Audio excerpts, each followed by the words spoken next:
Radhe classes rings की online कक्षा में आपका स्वागत है। वेटनरी के ऐसे ही वीडियो देखने के लिए हमारे चैनल को लाइक करें, शेयर करें, सब्सक्राइब करें और साथ ही घंटी के बटन को दबाएं जिससे हमारी वीडियो का नोटिफिकेशन आपको सबसे पहले मिले।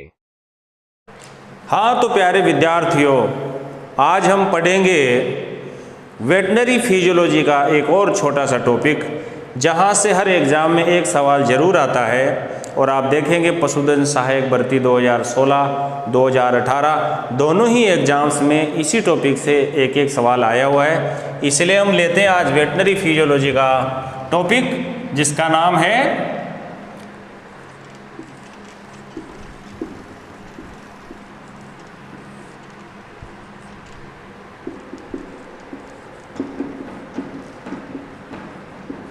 स्टोमक इन डिफरेंट एनिमल्स, अर्थात विभिन्न प्रकार के पशुओं में आमाशय किस प्रकार का होता है। स्टोमक का मतलब होता है प्यारे बच्चों आमाशय, और ये जो आमाशय है विभिन्न प्रकार के पशुओं की हम बात करें तो हम रूमिनेंट्स, शूडो रूमिनेंट्स, इसके बाद में पिग, हॉर्स, और हम बात करते हैं डॉग की। ये मोटा मोटा है, फिर पोल्ट्री का पूरा सिस्टम ही अलग है, वो हम बाद में अलग से क्लास लेते हैं। और प्यारे बच्चों रूमिनेंट्स में देखिए, मैं जब बात करता हूँ रूमिनेंट्स और साथ में ही शूडो रूमिनेंट्स, रूमिनेंट्स को हिंदी में बोलते हैं रूमंथी पशु।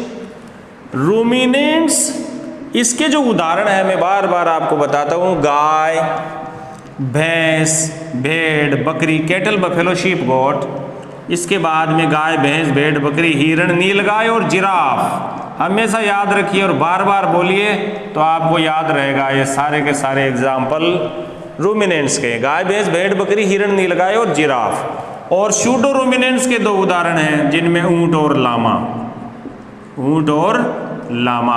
प्यारे बच्चों याद करो वो दिन जब रक्त वाले टॉपिक में हमने पढ़ाया था, ऊंट और लामा ये दो पशु ऐसे हैं जिनकी आरबीसीज केंद्रक युक्त होती है, बाकी सबकी आरबीसीज केंद्रक विहीन होती है, जबकि ऊंट और लामा पशुओं में आरबीसीज केंद्रक युक्त होती है।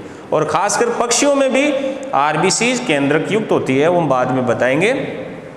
तो रूमिनेंट्स और स्यूडो रूमिनेंट्स आपके सामने मैंने लिख दिए बोर्ड पे। अब देखिए ये जो रूमिनेंट्स हैं प्यारे बच्चों, इनका जो आमाशय है जिसकी मैं बात कर रहा हूं, ये आमाशय चार भागों में बटा होता है, या यूं कहें कि इनमें रूमिनेंट्स में जो मैंने आपके सामने लिखे हैं बोर्ड पर, इन सब में आमाशय चार होते हैं।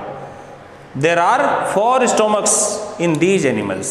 इन पशुओं में 4 स्टोमक पाए जाते हैं। अब देखिए मनुष्य में तो एक ही स्टोमक है, वो भी नहीं भरता पूरा सा, सबको पता है। इसीलिए तो हम कहते हैं ना पहले पेट पूजा फिर काम दूजा। तो यहाँ पर 4 आमाशय हैं, देखिए कौन कौन से हैं बताऊंगा। और ये जो स्यूडो रूमिनेंट्स है, इनमें जो आमाशय है प्यारे बच्चों, इसमें आमाशय होते हैं कितने? 3। इनमें होते हैं आमाशय 4 और इनमें होते हैं आमाशय 3। अब देखिए इनमें 4 कौन से हैं और इसमें एक कौन सा एब्सेंट होता है। जब हम डिटेल से पढ़ेंगे तो आपको पता चल जाएगा। इनमें जो 4 है रूमन, रेटिकुलम, ओमेजम और एबोमेजम। इनमें रूमन, रेटिकुलम और एबोमेजम, अर्थात ओमेसम नहीं होता ऊंट और लामा में, याद रखिए। तो हम डिटेल से चलते हैं बाद में, लेकिन फिर देखिए थोड़ा रूमिनेंट्स, शूडो रूमिनेंट्स की बात की, फिर पिग बचा, फिर हॉर्स बचा और फिर डॉग बचा। प्यारे बच्चों ये 3 चीज और बची। तो रूमिनेंट्स और शूडो रूमिनेंट्स में देखिए क्या हुआ। रूमिनेंट्स में तो 4 स्टोमक है, शूडो रूमिनेंट्स में 3 स्टोमक है। इसका मतलब क्या हुआ कि रूमिनेंट्स और शूडो रूमिनेंट्स दोनों ही पॉलीगैस्ट्रिक एनिमल्स हैं। पॉलीगैस्ट्रिक एनिमल्स, पॉलीगैस्ट्रिक एनिमल्स का मतलब क्या है? पॉली का अर्थ में गायनोकोलॉजी में बता चुका हूँ। पॉली का मतलब मेनी, खूब, कई। पॉलीस्टस जो कई बार ईस्टस में आए, पॉलीफेजिया जो बार बार खाए, पॉलीपेप्सिया जो बार बार पिए। पॉली जहाँ शब्द लगेगा, पॉली का मतलब है कई, बहुत। पॉलीयूरिया जो बार बार पेशाब करे। तो पॉलीगैस्ट्रिक का मतलब, गैस्ट्रो का मतलब होता है आमाशय, पॉली का मतलब कई।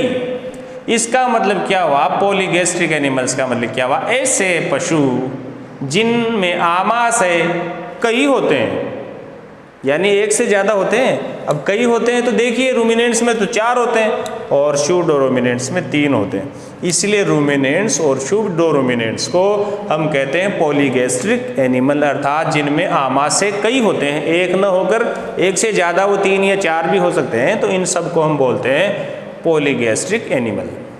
एग्जाम में सवाल आ सकता है, निम्न में से पॉलीगैस्ट्रिक एनिमल है, सवाल आ गया निम्न में से पॉलीगैस्ट्रिक एनिमल है, 3 तो ये है ऑप्शन में और नीचे काऊ लिख दिया, तो बताइए क्या हुआ आंसर। पिग है, हॉर्स है, डॉग है या काऊ है, तो काऊ है पॉलीगैस्ट्रिक। आगे समझ में। या सवाल आ जाए निम्न में से मोनोगैस्ट्रिक एनिमल है। अब जो 3 मैंने बताए प्यारे बच्चों, ये है मोनोगैस्ट्रिक एनिमल्स। मोनोगैस्ट्रिक एनिमल्स का मतलब देखो आराम से समझिए, लिटरली मीन्स, शब्दों पे जाइए।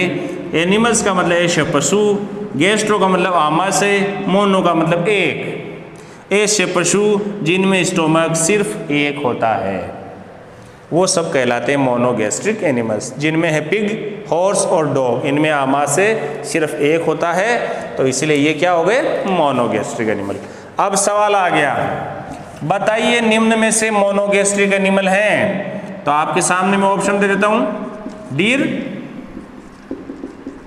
नीलगाय, ऑप्शन भी ऐसे रहेंगे बड़े कंफ्यूजिंग, हो सीधे सीधे भेड़ बकरी वाले नहीं रहेंगे। डियर, नीलगाय, जिराफ और ऑप्शन में रह गया पिग। डियर, नीलगाय, जिराफ और पिग, बताइए निम्न में से मोनोगैस्ट्रिक एनिमल है, तो बताइए। ये तो रूमिनेंट है, हिरण हो गया ना, नीलगाय हो गई, जिराफ हो गया, ये रूमिनेंट्स है, तो इनमें तो 4 भाग हो गए, तो ये तो पॉलीगैस्ट्रिक हैं, तो फिर मोनोगैस्ट्रिक क्या हुआ, ये पिग। तो इसलिए ध्यान रखिए, बहुत आसानी से जवाब दे सकते हैं आप। अब हम चलते हैं रूमिनेंट्स और स्यूडोरुमिनेंट्स के जो 4 आमाशय होते हैं उनके बारे में, जहाँ से सवाल अक्सर पूछे जाते हैं। तो देखिए जो 4 आमाशय हैं प्यारे बच्चों, इनको देखो मैं 1 बाय 1 आपको बड़ी आसानी से समझाता हूँ क्या सवाल आते हैं। पहला आमाशय, ठीक है, पहला जो आमाशय है इनका रूमिनेंट्स का, उसका नाम है रूमन, ठीक है, उसका नाम क्या है, रूमेन। और इसके बारे में क्या चीज़ें चर्चित हैं या क्या सवाल बनते हैं वो आपको ध्यान रखना जरूरी है। एक तो रूमन के बारे में ये याद रखना है, और सवाल आते हैं इनके अन्य नामों से, जैसे 2016 में आया था, बताइए ट्रू स्टोमक किसे कहते हैं, 2018 में आया था, बताओ हनीकॉम्ब किसे कहते हैं। तो इसका मतलब अन्य नाम बहुत महत्वपूर्ण है। तो रूमन का जो अन्य नाम है उसको बोलते हैं पौंछ, हिंदी में जिसे हम कहते हैं तोंद, पशुओं की जो तोंद है यानी पौंछ। तो रूमन का दूसरा नाम क्या है, मैं यहाँ लिख दूँ, ये रूमन का अन्य नाम है, ठीक है। तो प्यारे बच्चों, पौंछ किसको कहते हैं, रूमन को कहते हैं, ध्यान रखिए। फिर इसके बाद में आपको याद रखना चाहिए कि रूमन में, इसकी रूमन की पीएच भी आती है। फिर रूमन में जो फ्लूइड पाया जाता है, रूमेनल फ्लूइड, उस रूमेन फ्लूइड की पीएच या रूमन के आंतरिक वातावरण की पीएच कितनी होती है, तो याद रखिए 5.8 से 6.8, और मोटा मोटा कभी कभी बहुत सारी किताबों में 6 से 7 भी होता है, 6 से 7, कोई ज़्यादा अंतर नहीं है। तो इसीलिए आप याद रखिए रूमन की पीएच कितनी होती है, 6 से 7 लगभग, हल्का अम्लीय। और वो क्यों होता है, वो लैक्टिक एसिड बनने के कारण, मैं बताऊंगा जब रूमन में डाइजेशन होता है, फर्मेंटेटिव डाइजेशन। ये दूसरा महत्वपूर्ण सवाल। फिर तीसरा, रूमन के बारे में क्या जरूरी है प्यारे बच्चों, कि ये जो स्टोमक है जिसमें 4 भाग हैं, रूमन, रेटिकुलम, ओमेसम और एबोमेसम, इन चारों को अगर 100% माना जाए तो ये स्टोमक का, ये रूमन 80% भाग बनाता है। देखिए इसका मतलब क्या हुआ प्यारे बच्चों, रूमन की कैपेसिटी का 80% भाग, अर्थात अगर पूरे आमाशय में अगर 100 किलो चारा पड़ा है तो 80 किलो चारा तो सिर्फ रूमन में पड़ा है, समझ गए। तो स्टोमक का 80% भाग बनाता है। तो प्यारे बच्चों, इसीलिए फिर नेक्स्ट सवाल निकल के आ गया कि ये लार्जेस्ट पार्ट है स्टोमक का या लार्जेस्ट स्टोमक है। आ गई बात समझ में। तो वयस्क पशुओं में या गाय भैंस भेड़ बकरी में सबसे बड़ा पोर्शन स्टोमक का सबसे बड़ा पोर्शन कौन सा होता है? रूमन। और ये भी पूछ लीजिए उसकी कैपेसिटी पूरे स्टोमक की कितनी प्रतिशत होती है? तो लगभग 80%, याद रखिए। लेकिन नवजात शिशु में, नवजात मेमने में, नवजात बच्चे में, बकरी के में या नवजात बछड़ी में लार्जेस्ट कंपार्टमेंट ये रूमन नहीं होता। देखो ऐसे सवाल आते हैं, कंफ्यूजन होता है। आ जाए नवजात बछड़े के आमाशय का सबसे बड़ा भाग है तो रूमन मत कर देना, क्योंकि रूमन उस समय डेवलप नहीं होता है। नवजात बछड़े या नवजात बछड़ी में रूमन डेवलप नहीं हो पाता है। और मैं जब आगे पढ़ाऊंगा एबोमेजम उस समय मैं बताऊंगा आपको। नवजात बछड़े या बछड़ी का सबसे बड़ा स्टोमक कंपार्टमेंट होता है एबोमेजम, न कि रूमन, ये ध्यान रखना आप। इसके बाद में प्यारे बच्चों मैं आपको बताऊं इसमें होता क्या है। इसमें होता है फर्मेंटेटिव डाइजेशन। देखो डाइजेशन की प्यारे बच्चों दो प्रकार हैं। एक तो फर्मेंटेटिव डाइजेशन और दूसरा होता है एंजाइमेटिक डाइजेशन। जो एंजाइमेटिक डाइजेशन तो एबोमेजम में होता है, जिसे हम ट्रू स्टोमक बोलते हैं। फर्मेंटेटिव डाइजेशन होता है इस रूमन में। और इस फर्मेंटेटिव डाइजेशन का अर्थ क्या है मैं बता देता हूं कि एंजाइमेटिक डाइजेशन में, जो एंजाइमेटिक प्रकार का डाइजेशन एबोमेजम में होता है, उसमें किसी भी खाद्य पदार्थ के किसी अवयव को, जैसे कार्बोहाइड्रेट वसा प्रोटीन को पचाने के लिए प्यारे बच्चों क्या होते हैं? एंजाइम्स। जैसे प्रोटीन को पचाने के लिए पेप्सिन, ट्रिप्सिन, काइमोट्रिप्सिन, कार्बोहाइड्रेट को पचाने के लिए अमाइलेज, वसा को पचाने के लिए लाइपेज। ऐसे एंजाइमेटिक डाइजेशन का मतलब है कि किसी भी भोजन के अवयव को पचाने के लिए, उसकी डाइजेशन के लिए क्या होते हैं? एंजाइम्स होते हैं। लेकिन फर्मेंटेटिव डाइजेशन में प्यारे बच्चों एंजाइम्स नहीं होते। यहाँ पर क्या होता है? फर्मेंटेशन होता है, अर्थात किण्वन होता है। और किण्वन किसकी कारण होता है? सूक्ष्म जीवों के कारण प्यारे बच्चों, माइक्रो ऑर्गेनिजम्स के कारण, सूक्ष्म जीवियों के द्वारा। माइक्रो ऑर्गेनिजम्स अर्थात सूक्ष्म जीवियों के द्वारा होता है फर्मेंटेशन। जैसे कोई भी चारा रूमन में गया तो वहाँ कोई एंजाइम्स नहीं है, वहाँ पर तो ये सूक्ष्म जीवी हैं और जिनको हम प्यारे बच्चों माइक्रोफ्लोरा भी बोलते हैं। क्या बोलते हैं इनको? माइक्रोफ्लोरा। तो रूमन में माइक्रोफ्लोरा है और उन माइक्रोफ्लोरा के कारण होता है फर्मेंटेटिव डाइजेशन, जिनमें मैं बताऊंगा आगे आने वाले समय में कि माइक्रोफ्लोरा में स्ट्रेप्टोकोकस बोविस, फिर लैक्टोबैसिलस, इसके बाद में सेक्रोमाइसिस सिरिविसी नाम की ईस्ट, एस्परजिलस, इस प्रकार की कवक वगैरह सब होते हैं इन सूक्ष्म जीवियों में। वो अपना आगे का विषय है। तो सवाल आ जाए, बताइए स्टोमक के किस भाग में पशुओं में फर्मेंटेटिव डाइजेशन होता है? जब आप रूमन बताइए, रूमन की पीएच होती है तो ऑप्शन में रहेगा 2 से 3, 4 से 5, 6 से 7, 8 से 9, तो 6 से 7। बताइए रूमन लगभग स्टोमक का कितना % भाग बनाती है? 40, 60, 80 या 100? तो 80। तो इस प्रकार से मतलब ये पौंच रूमन का दूसरा नाम है हनीकॉम्ब, ट्रू स्टोमक, बूचर्स बाइबल या पौंच। तो नाम क्या हो गया? पौंच। तो इस प्रकार से अपने रूमन के बारे में अनेक अनेक सवाल बोलते हैं। और देखिए रूमन के अंदर जो आंतरिक भित्ति है उसमें प्यारे बच्चों पाए जाते हैं मस्कुलर पिलर्स। रूमन की आंतरिक भित्ति में, ठीक है प्यारे बच्चों, आंतरिक भित्ति में क्या पाए जाते हैं? मस्कुलर पिलर्स पाए जाते हैं, या मस्कुलर, इनको हम ये भी कह सकते हैं पेपिली, मस्कुलर पिलर्स या मस्कुलर पेपिली पाई जाती हैं। और इन मस्कुलर पिलर्स के कारण आपने देखा होगा, कभी मौका मिला हो तो, मैंने एक बार रूमेनोटोमी किया था तो मेरे स्टूडेंट्स को, उनको तो पता है, ऐसे अंदर ऐसे रवेदार, जैसे आपने देखा होगा वो तौलिया, जिसे हम टर्किश टॉवेल बोलते हैं। यानी वो आपने देखा होगा मोटा मोटा एक तौलिया, जो पहले के ज़माने में थोड़े दिनों पहले शादियों में वो बहुत फेमस हुआ था, मोटा तौलिया जो ऐसे कंधे पे डाल के ऐसे वो बंदड़ा बींद ऐसे झोली फैला के पैसे लेता था, वो वाला तौलिया टर्किश टॉवेल, जिसमें ऐसे रेसे निकले रहते हैं, उसको बोलते हैं टर्किश टॉवेल। तो इन मस्कुलर पिलर्स की वजह से प्यारे बच्चों इसकी आंतरिक भित्ति कैसी हो जाती है, इसकी आंतरिक भित्ति, रूमन की आंतरिक भित्ति कैसी हो जाती है, टर्किश टॉवेल जैसी।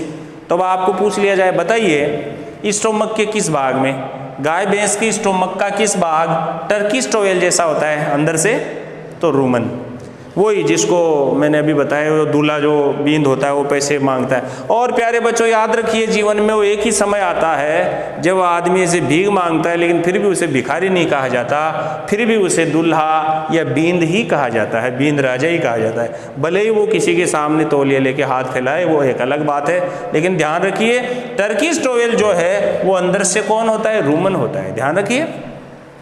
अब देखिए होते क्यों हैं टर्किश टॉवेल जैसे रवेदार फफूंद जैसे ये पिलर्स क्यों होते हैं प्यारे बच्चों, इनका काम क्या है मस्कुलर पिलर्स का मैं आपको बता दूं। रूमन में जब फर्मेंटेटिव डाइजेशन होता है तो 3 प्रकार के क्या बनते हैं, वोलेटाइल फैटी एसिड्स, जो मैं बाद में आगे चल के और बताऊंगा। VFA मतलब वोलेटाइल फैटी एसिड्स, अर्थात वाष्पशील वसीय अम्ल, वाष्पशील वसीय अम्ल, वोलेटाइल फैटी एसिड्स। ये 3 प्रकार के कौन से हैं प्यारे बच्चों, मैं आपको बता दूं। ये 3 प्रकार के वोलेटाइल फैटी एसिड्स है। 2 कार्बन वाला एसिटिक एसिड, मैं कार्बन का नाम क्यों ले रहा हूँ, कभी कभी ऐसे ही सवाल पूछ लेते हैं, बताइए रूमन में बनने वाला 2 कार्बन युक्त वोलेटाइल फैटी एसिड है, तो एसिटिक एसिड। फिर 3 कार्बन वाला प्यारे बच्चों प्रोपियोनिक एसिड, प्रोपियोनिक एसिड, और 4 कार्बन वाला जो फैटी एसिड है उसका नाम है ब्यूटायरिक एसिड, ब्यूटायरिक एसिड। तो ये 3 प्रकार के फैटी एसिड बनते हैं, 2 कार्बन वाला एसिटिक एसिड, 3 कार्बन वाला प्रोपियोनिक एसिड, 4 कार्बन वाला ब्यूटायरिक एसिड। तो ये 3 प्रकार के जो वोलेटाइल फैटी एसिड्स बने, इन फैटी एसिड्स का अवशोषण, इनका 3 प्रकार के फैटी एसिड्स का अवशोषण कौन करता है रूमन में, ये मस्कुलर पिलर्स। आगे समझ में, तो आपको पूछ लिया जाए बताइए रूमन में पाए जाने वाले मस्कुलर पिलर्स का काम क्या है, तो आप बता दीजिए वो वहाँ पर बनने वाले वोलेटाइल फैटी एसिड्स का भी, जल का भी और लवणों का भी। जल के साथ लवण तो आ ही गए, सोडियम क्लोराइड, पोटेशियम क्लोराइड, लवण मतलब लूण। तो वोलेटाइल फैटी एसिड्स का, जल का और लवणों का अवशोषण होता है रूमन में ही होने लग जाता है। तो कहीं आप ये मत समझना कि अवशोषण केवल छोटी आंत में ही होता है, वोलेटाइल फैटी एसिड्स का, जल का, लवणों का अवशोषण रूमन में भी होता है, देखिए मस्कुलर पिलर्स के द्वारा, और जिनके कारण ये रूमन अंदर से टर्किश टॉवेल जैसा दिखाई देता है मेरे भाई, है कि नहीं, टर्किश टॉवेल जैसा दिखाई देता है। तो ऐसा इसका मतलब ये नहीं है कि पोस्टमार्टम करने के बाद इसको निकाला जाए और किसी बंदड़े को दे दिया जाए, ऐसा नहीं होता इसमें, ये वैसा वाला नहीं है, लेकिन ये दिखता ऐसा है, इसलिए ध्यान रखिए। और ये वोलेटाइल फैटी एसिड जो बने ही हैं आपके सामने, acetic acid, propionic acid, butyric acid, इनका क्या क्या काम है आगे आने वाले समय में, जब मैं फर्मेंटेटिव डाइजेशन को अच्छी तरह से समझाऊंगा उस समय मैं बताऊंगा आपको कि ये क्या काम करते हैं फिर आगे चल के अपने शरीर में। तो आपको रूमन के बारे में पता हुआ। फिर देखिए प्यारे बच्चों, इस फर्मेंटेटिव डाइजेशन के कारण, याद रखिए ये फर्मेंटेटिव डाइजेशन कार्बोहाइड्रेट का हो सकता है और प्रोटीन का भी हो सकता है, ठीक है प्यारे बच्चों, और वसा का लगभग नहीं होता, वसा का लगभग फर्मेंटेशन नहीं होता, सबसे ज़्यादा कार्बोहाइड्रेट का ही होता है। और कार्बोहाइड्रेट का फर्मेंटेशन जब होता है तो हमेशा याद रखिए प्यारे बच्चों, क्योंकि मैंने बताया कार्बोहाइड्रेट का रासायनिक फॉर्मूला क्या है, CH2O, इधर N1 और इधर N2, यानी कार्बन, हाइड्रोजन और ऑक्सीजन। और कार्बोहाइड्रेट में हाइड्रोजन और ऑक्सीजन का अनुपात है 2:1, ये मैं पहले बता चुका हूँ। तो गैसें कैसी बनेगी, कार्बोहाइड्रेट के फर्मेंटेशन गैसें कैसी बनेगी, जिनमें कार्बन, हाइड्रोजन और ऑक्सीजन हो। सीधी सी बात है, जब कार्बन ऑक्सीजन से मिलता है तो कार्बन डाइऑक्साइड बन गई, कार्बन जब हाइड्रोजन से मिलता है तो मेथेन बन गई, CH4, आप समझ रहे हैं ना। और केवल ये H2, ये नहीं इससे मिले नहीं इससे मिले, ये अपने आप में अकेली रह जाए तो हाइड्रोजन गैस देखो आराम से आता है, इसके फॉर्मूले से ही। कार्बोहाइड्रेट का फॉर्मूला ही CN1H2O N2, इसमें कार्बोहाइड्रेट्स में है क्या, कार्बन, हाइड्रोजन और ऑक्सीजन। तो जब इसका फर्मेंटेशन होगा तो कार्बन ऑक्सीजन से मिलके कार्बन डाइऑक्साइड, कार्बन हाइड्रोजन से मिलके मीथेन, और हाइड्रोजन अकेली रह जाती तो हाइड्रोजन। ये 3 गैसें निकलती हैं, ध्यान रखिए। कार्बोहाइड्रेट के फर्मेंटेशन से CO2, CH4H2 अर्थात कार्बन डाइऑक्साइड, मीथेन और हाइड्रोजन निकलती है। और इनका अनुपात भी आप हमेशा ध्यान रखिए कि 60% मीथेन निकलती है और लगभग 40% ये, और हाइड्रोजन लगभग नगण्य मात्रा में निकलती है। हमेशा याद रखिए मीथेन 60%, कार्बन डाइऑक्साइड 40%, ये गैसें निकलती है। और प्रोटीन का जब भी फर्मेंटेशन होता है प्यारे बच्चों, यहाँ ये 3 गैसें हैं, यहाँ पर दूसरी 3 गैसें हैं। Number 1 ammonia, number 2 sulphur dioxide, number 3 hydrogen sulphide. हमेशा याद रखिए कार्बोहाइड्रेट की फर्मेंटेशन से ये 3 गैसें और प्रोटीन के फर्मेंटेशन से ये 3 गैसें, अमोनिया, सल्फर डाइऑक्साइड और हाइड्रोजन सल्फाइड। इसीलिए जब मृत पशु होता है प्यारे बच्चों, मैं आपको बता दूं, या यूरिन, पेशाब, या मुर्गियों की मीट, या ताज़ा मूत्र पड़ा है लेकिन सड़ गया, धीरे धीरे पड़ा मतलब बासा हुआ मूत्र, मुर्गी की मीट या मृत पशु, उसमें पाया जाने वाला जो प्रोटीन है उसका फर्मेंटेशन या पुट्रिफिकेशन होता है तो अमोनिया, सल्फर डाइऑक्साइड और हाइड्रोजन सल्फाइड गैस निकलती है। और सबसे ज़्यादा मात्रा में कौन सी निकलती है, अमोनिया। इसीलिए एक बार ये भी सवाल आया हुआ है कि मृत पशुओं में बदबू का क्या कारण, हम जा रहे हैं और कोई गनकड़ो मरेड़ो पड़ियो जे बिके कन्नोकर जिए गया, बहुत बुरी सड़ांध आई, तो बताओ कौन सी गैस के कारण आई, अमोनिया के कारण। ध्यान रखिए। तो हमेशा ये ऐसे सवाल आते हैं, ये मैंने आपको थोड़ा और डिटेल से बता दिया।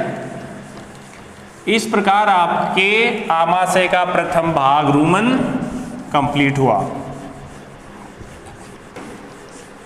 इसके बाद में प्यारे बच्चों याद रखिए दूसरे नंबर का है रेटिकुलम।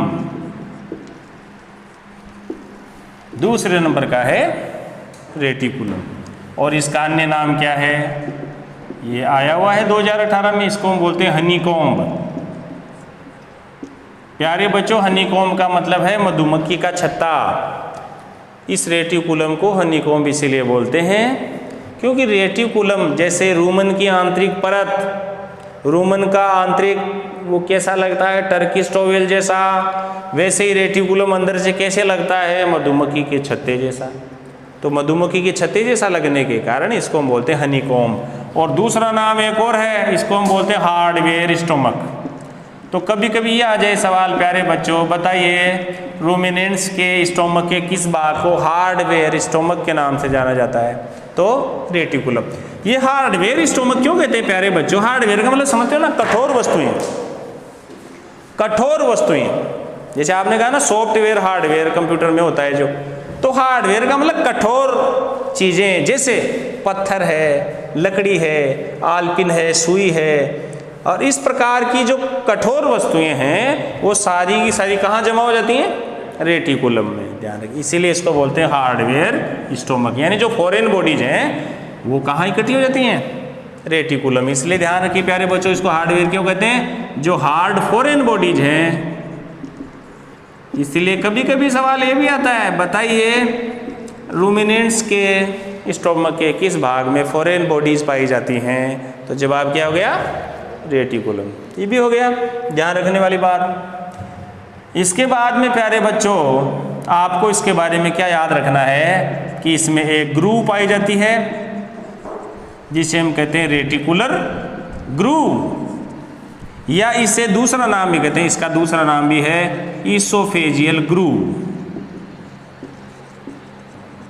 ग्रूव तो समझते हो, ऐसे लंबाई में गड्ढा, तरेड़ जिसे हम कहते हैं दरार। ग्रूव का मतलब दरार। तो देखिए रेटिकुलर ग्रूव या इसोफेजियल ग्रूव नाम की बात है, ये पाई जाती है यहाँ रेटिकुलम में। क्यों, इसका काम क्या है, इस ग्रूव के कारण, इस दरार के कारण प्यारे बच्चों जब नवजात बछड़ा बछड़ी है, नवजात बछड़ा या बछड़ी है मान लीजिए, तो नवजात बछड़ा बछड़ी है, तो फिर देखिए इसका जो दूध है, जो दूध है, नवजात बछड़े ने जब दूध पिया, सकल किया अपनी माँ का, दूध पिया, तो नवजात बछड़ा जब दूध पीता है तो रूमन उसका डेवलप नहीं होता। तो तो रूमन डेवलप नहीं होता तो नवजात बछड़े का दूध डायरेक्ट किस में जाता है, इस दरार से होते हुए, दरार के किस में जाता है, ओमेजम में। तो बताइए किसको बाईपास कर गया, रूमन को और रेटिकुलम को, दोनों को बाईपास कर गया, ओमेसम में चला गया, फिर ओमेसम से डायरेक्ट एबोमेजम में। इसीलिए इस रेटिकुलर ग्रूव और इसोफेजियल ग्रूव का महत्व प्यारे बच्चों इतना सा है कि जब नवजात बछड़े बछड़ी में रूमन डेवलप नहीं हो पाता, उस समय इस दूध को रूमन में न जाने के बजाय डायरेक्ट ओमेसम और ओमेसम से फिर एबोमेजम में जाना पड़ता है, इसीलिए इसका महत्व है। फिर इसको बंद करना पड़ता है जब रूमन डेवलप हो गया, बच्चे का वीनिंग हो गई, दूध छोड़ दिया उसने, और वीनिंग की उम्र गाय भैंस में 4 माह मानी गई है लगभग। तो जब 4 माह का बछड़ा हो गया, दूध पीना उसने बंद कर दिया, तो अब डायरेक्ट रूमन उसका डेवलप हो गया, तो अब चारा तो रूमन में फर्मेंटेशन होगा। तो इसको बंद करने के लिए जनरली ऐसे भी बंद हो जाता है, लेकिन अपन जल्दी बंद करने के लिए प्यारे बच्चों कभी कभी आ जाता है इसोफेजियल ग्रूव या रेटिकुलर ग्रूव को बंद करने के लिए कौन सा लवण काम में आता है। और ये 2018 में भी सवाल है, नीला थोता। नीला थोते का रासायनिक सूत्र क्या है, कॉपर सल्फेट। कॉपर सल्फेट का 10% विलियन, 10% विलियन का मतलब है 100 ml पानी में 10 gram copper sulphate. Copper sulphate का 10% विलियन, और इसकी मात्रा भी कितनी देनी पड़ती है, मात्र 10 ml। तो याद रहेगा 10 10 10 बस। कॉपर सल्फेट का 10% विलियन और 10 ml की मात्रा दी जाती है, जिससे रेटिकुलर ग्रूव बंद हो जाता है। और इसके बंद होने से फिर वो जो दूध है, वो दूध है या जो चारा है जो भी खाएगा, कहाँ आएगा, रूमन में आ जाएगा। तो प्यारे बच्चों ये ध्यान रखना है कि रेटिकुलर ग्रूव किस में पाई जाती है, इसमें पाई जाती है। इसका महत्व क्या है ये आपको पता होना चाहिए, और ये बंद कैसे होता है ये भी आपको पता होना चाहिए। अब नवजात बछड़ा का, हालांकि मैंने बछड़े को यहाँ गलत ही लिखा है, बछड़ी को पिलाते हैं दूध। तो अब आम लोग इस बछड़े को तो बेचारे को दूध पिलाते नहीं है, ये तो केवल किताबों में सिमट के रह गया है। क्योंकि बछड़ा है, अब आगे चल के दूध तो देने से रहा कि काश्तकार बड़ा शाना है जी आजकल, ये समझता है कि बछड़ी तो आगे चल के दूध देगी, लेकिन बछड़ा आगे चल के कुछ देना लेना देना कुछ है नहीं, इसलिए उसको बेचारे को दूध कम पिलाते हैं। इसलिए आपने देखा होगा दूध की कमी से कैल्शियम की कमी हो जाती है बछड़ों में, और कैल्शियम की कमी से रिकेट्स हो जाता है, ऑस्टियोमेलेशिया वयस्क में और रिकेट्स बच्चों में होता है। मैंने बताया कैल्शियम और विटामिन डी की कमी से फिर वो बछड़ा खड़ा ही नहीं हो पाता, बेचारा खड़ा ही नहीं हो पाता, फिर कुछ भी लगाते रहो, कुछ लेना देना कुछ है नहीं उसका। तो ऐसे भी हैं लोग। तो दूसरा भाग अपना कंप्लीट हुआ, जिसका नाम है रेटिकुलम, हनीकॉम्ब या हार्डवेयर स्टोमक। तीसरा भाग प्यारे बच्चों अपने पास चलकर आया है ओमेसम। बहुत देर से इंतजार कर रहा था, रूमन रेटिकुलम पढ़ाते पढ़ाते बेचारा इंतजार कर रहा था, अब चल के आया है ओमेसम। तीसरा भाग जो स्यूडो रूमिनेंट्स में नहीं होता, स्यूडो रूमिनेंट्स में एब्सेंट। स्यूडो रूमिनेंट्स में कौन कौन से पशु आते हैं प्यारे बच्चों, क्या सुल्डा आता है, क्या घोड़ा आता है, नहीं। स्यूडो रूमिनेंट्स में ऊंट और लामा ये दोनों आते हैं, और इन दोनों में स्टोमक का कौन सा पार्ट नहीं होता, ओमेसम नहीं होता। और प्यारे बच्चों वो अन्य नाम भूलेगा नहीं, बार बार यही आते हैं एग्जाम में सवाल, अन्य नाम। अब ओमेसम का अन्य नाम क्या है प्यारे बच्चों, इसको हम बोलते हैं बुक स्टोमक। मैं बताऊंगा बोलते क्यों बुक स्टोमक बोलते हैं। दूसरा इसी को बोलते हैं बूचर्स बाइबल। देखो बाइबल तो कितना धर्म ग्रंथ है ईसाइयों का, जैसे हिंदुओं में गीता, मुस्लिम्स में कुरान, वैसे ही ईसाइयों में बाइबल। बूचर्स बाइबल भी बोलते हैं इसको, और बुक स्टोमक भी बोलते हैं इसको, और इसके बाद में इसको बंडल भी बोलते हैं। इसको प्यारे बच्चों साल्टेरियम भी बोलते हैं, लेकिन ये ज़्यादा महत्वपूर्ण है बुक स्टोमक और बूचर्स बाइबल। क्यों कहते हैं, देखिए इनकी रचना ही ऐसी। बुक स्टोमक इसीलिए बोलते हैं प्यारे बच्चों, बुक का मतलब क्या होता है, किताब, और किताब में क्या होते हैं, खूब सारे पन्ने। प्यारे बच्चों ये ओमेसम को आप अंदर से देखेंगे, जैसे रूमन को आपने अंदर से देखा झांक के, तो टर्किश टोवेल, और रेटिकुलम को आपने अंदर से झांक के देखा तो मधुमक्खी के छत्ते जैसा। वैसे ही जब आपने इस रूमन के बाद रेटिकुलम के बाद में ओमेसम को अंदर से देखा तो आपको ऐसा लगा जैसे किताब में खूब सारे पन्ने व्यवस्थित हैं। जैसे किताब है, जैसे ये ओमेसम है तो इसमें ऐसे लेमिना आगे से आगे ऐसे बहुत सारे होते हैं, जैसे किताब में पन्ने होते हैं ना, ऐसे खूब सारे लेमिना होते हैं, इनको हम बोलते हैं लेमिना। ये देखो मैं बता दूं, बुक क्यों बोलते हैं, क्योंकि इसमें पन्ने हैं और पन्ने किस में होते हैं, बुक में। और इन पन्नों को क्या बोलते हैं, मस्कुलर, क्योंकि ये पेशी है, मांसपेशी के बने, तो मस्कुलर लेमिनी बोलते हैं इसको। तो प्यारे बच्चों आपसे सवाल पूछ लिया जाए, बताइए मस्कुलर लेमिनी किस में पाए जाते हैं, ओमेसम में। बताइए बुक स्टोमक किसे कहते हैं, ओमेसम को। बताइए बूचर्स बाइबल किसको कहते हैं। अब बाइबल भी क्यों कहते हैं, इसीलिए बुक है ना। बूचर्स का मतलब तो कसाई, बूचर का मतलब क्या हो गया, कसाई। कसाई की बाइबल कहने का मतलब जब कोई कसाई काटता है भेड़ बकरी को, बकरे को काटा मान लीजिए किसी कसाई ने, और काटते काटते रूमन रेटिकुलम ओमेजम, जैसे ही ओमेजम को उसने काटा तो उसे पन्ने पन्ने आए। तो अब जैसे दूसरे लोग तो मंदिर में जैसे कोई गीता पढ़ रहा है, कहीं चर्च में कोई बाइबल पढ़ रहा है, लेकिन वो बूचर तो बेचारा क्या पढ़ रहा है, वही पढ़ रहा है। ओमेसम के अंदर जो पन्ने हैं उन्हीं को वो तो वही काट पीट रहा है और उसी को पढ़ रहा है, इसीलिए इसी को बोलते हैं बूचर्स बाइबल, अर्थात कसाई की बाइबल या कसाई की किताब। इसे हम ये भी कह सकते हैं बूचर्स बुक, कसाई की किताब। देखो कितना इंटरेस्टिंग सवाल है। बताइए रूमिनेंट्स के स्टोमक का कौन सा भाग कसाई की किताब के नाम से जाना जाता है। कह लो ये किताब हो रहा है कि मांगे तो पहले वाली किताब याद गुन हो रही, तो आ गई। तो देखिए बूचर्स की किताब है भैया ओमेसम, क्योंकि किताब के पन्नों की तरह इसमें व्यवस्थित होते हैं मस्कुलर लेमिनी, ये ध्यान रखिए। और इसीलिए इसका अन्य नाम एक और है जिसे हम कहते हैं मेनीप्लाइस।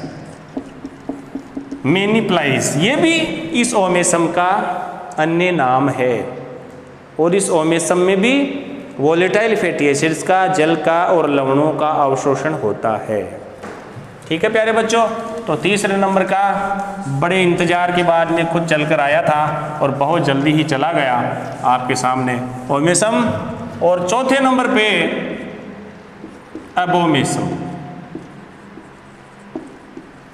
चौथा भाग एबोमेसम। जैसे मैंने बताया रूमन पूरे आमाशय का 80% भाग कवर करता है, ये पूरे आमाशय का कितना प्रतिशत भाग कवर करता है, 8% भाग। प्यारे बच्चों वहां पर रूमन में फर्मेंटेटिव डाइजेशन होता था, तो यहां पर कौन सा डाइजेशन होता है, एंजाइमेटिक डाइजेशन। ठीक है, और मैं बताऊंगा आने वाले समय में जब डाइजेशन वाला टॉपिक आएगा इसे एबोमेसम में। नवजात बछड़ों के दूध को पचाने के लिए तो होता है इसमें रेनिन, और प्रोटीन को पचाने के लिए इसमें होता है पेप्सिन। और मैं आगे आने वाले समय में डाइजेशन वाले टॉपिक बताऊंगा, बड़े ही मस्त अंदाज में आपको सब समझ में आ जाएगा। तो पूरे स्टोमक की कितनी कैपेसिटी बनाता है, 8% भाग। वहाँ रूमन कितना बना रहा था, 80% भाग। Very good. वहाँ पर फर्मेंटेटिव डाइजेशन हो रहा था, यहाँ पर क्या हो रहा है, एंजाइमेटिक डाइजेशन। इसीलिए इसको प्यारे बच्चों ट्रू स्टोमक बोलते हैं, क्योंकि जिसमें एंजाइमेटिक डाइजेशन हो रहा हो तो इसको क्या बोलेंगे, ट्रू स्टोमक। यानी कि ये एक सत्य आमाशय है, ट्रू स्टोमक है। समझ में आ गई बात। और रूमन में पीएच कितनी बताई थी प्यारे बच्चों, 6 से 7, लेकिन एबोमेजम की जो पीएच है वो कितनी होती है, 2 से 3। याद रखिए बहुत ज़्यादा एसिडिक है। अब पूछ लिया जाए सवाल, रूमन की पीएच प्यारे बच्चों 6 से 7 होती है, यानी ये भी थोड़ी हल्की अम्लीय है। किसके कारण होती है हल्की अम्लीय, तो आप बता देना, लैक्टिक एसिड के कारण, लैक्टिक एसिड के कारण। लेकिन यहाँ पर देखिए लैक्टिक एसिड तो क्या है, एक हल्का अम्ल है। लैक्टिक अम्ल तो छाछ में भी पाया जाता है ना भाई, तो छाछ उतनी खट्टी थोड़ी होती है, तो वो तो इसीलिए कम है अम्लीय। लेकिन प्यारे बच्चों एबोमेजम में पीएच देखो बहुत ज़्यादा कम है, 2 से 3। क्यों है, क्योंकि यहाँ पर वो लैक्टिक अम्ल नहीं है छोटा मोटा, यहाँ पर बड़ा तगड़े वाला है, तेजाब। हाइड्रोक्लोरिक अम्ल का साधारण नाम है साधारण तेजाब। प्यारे बच्चों हाइड्रोक्लोरिक अम्ल क्या है, एक साधारण तेजाब, इसलिए बहुत स्ट्रॉन्ग है ये। तो हाइड्रोक्लोरिक अम्ल की उपस्थिति के कारण एबोमेजम की जो पीएच है वो बहुत ही ज़्यादा कम अम्लीय होती है, यानी 2 से 3 होती है। तो सवाल बहुत बार आता है, बताइए एबोमेजम में कौन सा अम्ल पाया जाता है? हाइड्रोक्लोरिक अम्ल। बताइए रूमन में कौन सा अम्ल पाया जाता है? लैक्टिक अम्ल, एसिटिक अम्ल, प्रोपियोनिक अम्ल, वो तो सब है सारे, वो सब लैक्टिक अम्ल से ही बनते हैं, लेकिन ध्यान रखिए। अब इस एबोमेजम के प्यारे बच्चों दो भाग हैं, होंगे कि नहीं, होने चाहिए कि नहीं होने चाहिए? होने चाहिए। एक तो फंडिक भाग और एक दूसरा पाइलोरिक भाग। दो भाग क्यों होंगे? क्योंकि एक भाग तो होगा इधर ओमेसम की तरफ, जिधर ओमेसम है, ओमेसम रूमन रेटिकुलम ओमेसम से होता हुआ इधर वाला जो भाग है वो तो फंडिक भाग कहलाता है। और पाइलोरिक भाग कौन सा बोला? जिधर छोटी आंत का जो डियोडिनम खुलता है वो कहलाता है पाइलोरिक भाग। अरे दो भाग होंगे कि नहीं होंगे इस बेचारे के? एक तो इधर से जिधर से रूमन रेटिकुलम ओमेसम आ रहा है, एक दूसरा भाग जिधर आगे क्षुद्रा छोटी आंत का डियोडिनम चालू हो जाता है, फिर जेजुनम, फिर इलियम। छोटी आंत के तीन भाग हैं, डियोडिनम, जेजुनम, इलियम। फिर बड़ी आंत के तीन भाग हैं, सीकम, कोलन और रेक्टम। तो इस प्रकार से इसके दो भाग होंगे, किसके? एबोमेजम के। तो फंडिक भाग और पाइलोरिक भाग। तो डियोडिनम की तरफ या छोटी आंत की तरफ वाला भाग कौन सा है? पाइलोरिक भाग। ध्यान रखिएगा, ये कभी कभी आ जाता है सवाल। तो इस प्रकार से आपका ये हुआ एबोमेजम। तो इस प्रकार रूमिनेंट्स के आमाशय के जो चार भाग थे, या जो चार आमाशय थे, इनको वन बाय वन पढ़ा। इनके जो अन्य नाम हैं वो पढ़े, इनमें क्या क्या होता है, इनकी पीएच क्या होती है, कितनी कैपेसिटी पूरे स्टोमक की धारण करते हैं, मस्कुलर पिलर्स किस में पाए जाते हैं, मस्कुलर लेमिनी किस में पाए जाते हैं, बुक स्टोमक किसको कहते हैं, हनीकॉम्ब किसको कहते हैं, हार्डवेयर स्टोमक किसको कहते हैं, तोंद किसको कहते हैं, पोंच रूमन को कहते हैं। तो इस प्रकार एंजाइमेटिक डाइजेशन कहाँ संपन्न होता है? एबोमेजम में होता है। बताइए कौन सा अम्ल एबोमेजम में होता है? बताइए कौन सा अम्ल रूमन में होता है? बताइए रूमन की पीएच कितनी होती है? इस प्रकार अनेक सवाल हैं और उन सब के बड़े आसान से जवाब हैं। जो मेरी क्लास को बार बार देखेगा, और मैं तो कहूँ एक ही बार देख लेगा, उसको भी आराम से याद हो जाएगा।